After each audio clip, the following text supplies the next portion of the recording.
Alam niyo ba, karamihan sa tao, tumatagal lang ng 1 minuto sa ilalim ng tubig. Pagkatapos nun, siguradong kapos na sa hininga at magpapanik na ang katawan. Pero maniniwala ba kayo na may mga kababayan tayo na parang may taglay na superpowers? Kaya nilang manatili sa ilalim ng dagat, hindi lang 1, hindi lang 2, kundi 5 minuto. At ang mga pinakabihasa sa kanila, umaabot pa ng 13 minuto sa ilalim ng tubig nang walang kahit anong tangke. Grabe, di ba? Sila ang mga badyaw, o mas respetadong tawagin, sama dilaot. Kilala rin sila sa buong mundo bilang mga sea gypsies. Madalas silang makikita sa magagandang karagatan ng Tawi-Tawi, Sulu at Zamboanga. Sa syudad, madalas natin silang nakikita sa ibang sitwasyon.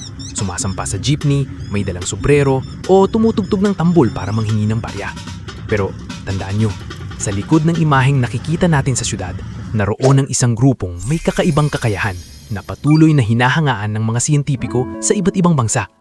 Ayon sa mga pag-aaral, nag-adjust na ang DNA ng sama dilaot dahil sa libu-libong taon nilang pamumuhay sa dagat. Mas malaki ang kanilang spleen kumpara sa ordinaryong tao, kaya mas marami silang oxygen na naitatago sa katawan. Literal na people of the sea sila.